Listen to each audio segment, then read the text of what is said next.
j'aime les belles couvertures et j'assume complètement. J'ai même fait un article sur mon blog, je vous laisse le lien en barre d'infos. Pour moi, les couvertures, c'est le premier pas vers l'histoire, vers le monde de l'auteur. C'est un travail d'équipe entre les maisons d'édition et les auteurs et je trouve ça hyper important, c'est comme une espèce de pacte que tu passes avec le lecteur. Alors oui, j'aime les belles couvertures, oui, j'aime les grands formats, et j'ai le droit.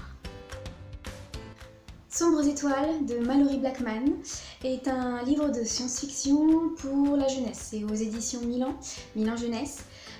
Donc c'est l'histoire de Vi et de son frère jumeau Aidan qui se retrouvent seuls sur leur vaisseau spatial depuis qu'un terrible virus a terrassé tout l'équipage. Ils veulent qu'une seule chose, c'est rentrer sur Terre, mais sur leur parcours, ils croisent une planète sur laquelle il y a des vies humaines et ces humains se font attaquer par des aliens. Donc, même si Aidan trouve que c'est une très mauvaise idée, Vi décide d'aller les aider, d'aller secourir cette colonie d'humains qui est sur cette planète et qui ne devrait pas y être. Ils savent pas pourquoi ils sont là, ils savent pas pourquoi ils se défendent pas d'ailleurs de ces aliens. Donc ils vont aller porter secours à ces humains et les prendre sur leur vaisseau avec eux. Le problème, c'est que cette colonie d'humains ne veut pas rentrer sur Terre. On comprend pas très bien pourquoi au début. Du coup, ça contrecarre un petit peu les plans de Vi et Aidan et ça va pas être très facile comme chemin de retour. Donc moi je vois le bleu, le rose, le doré, les étoiles qui brillent et je me dis ça va être une aventure fantastique dans les étoiles, dans l'espace, ça va être de la SF comme j'aime. Comme je pars du principe que toutes les lectures que je commence peuvent être bonnes, je me dis ça va être de la science-fiction comme je les aime. Ça veut dire qu'il va me faire réfléchir sur nos sociétés, sur nos morales et nous faire réfléchir aux possibles évolutions de la race humaine. En plus, les premiers chapitres sont plutôt bons, mis à part la plume qui est peut-être un peu fade.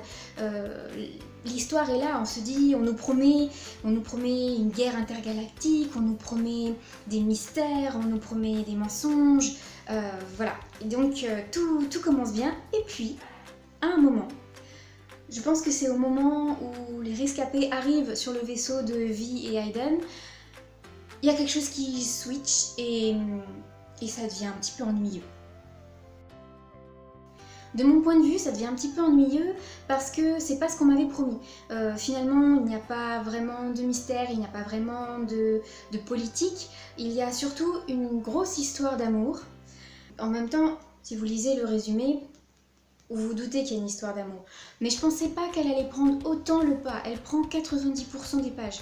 Et c'est vraiment fatigant puisque rien n'a été fait pour que je m'attache à Vi particulièrement ou à son futur petit copain. Voilà, j'ai pas aimé l'évolution de leur relation. J'ai trouvé qu'elle était un petit peu à la fois cliché et à la fois trop rapide. Et c'est assez long en fait, 90% d'histoire d'amour quand on nous a promis des batailles intergalactiques. On s'attache pas à cette histoire d'amour parce que on n'a pas eu le temps de s'attacher aux personnages, leurs psychologies sont trop bancales, les personnages même secondaires sont mal travaillés, ils sont vraiment là pour... les méchants sont vraiment là pour être les méchants, même s'ils n'ont pas de vraies raisons ou de vraies backstory qui pourraient nourrir le fait qu'ils soient contre les héros. Mais même les héros en eux-mêmes, ils sont pas très profonds, leurs décisions parfois ne collent pas avec leur caractère, ce qui est assez déroutant. Du coup, on passe plus son temps à se demander mais pourquoi elle fait ça, et en fait, c'est pas ce à quoi je m'attendais venant de ce personnage-là, plutôt que de les encourager dans leurs décisions, dans leurs relations. Donc ça a été une grosse déception.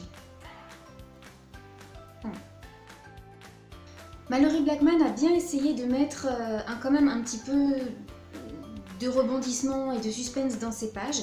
Je peux pas vraiment vous en parler sans spoiler, mais je les ai trouvés clichés et téléphonés. Moi j'ai pas eu du tout de suspense, j'avais compris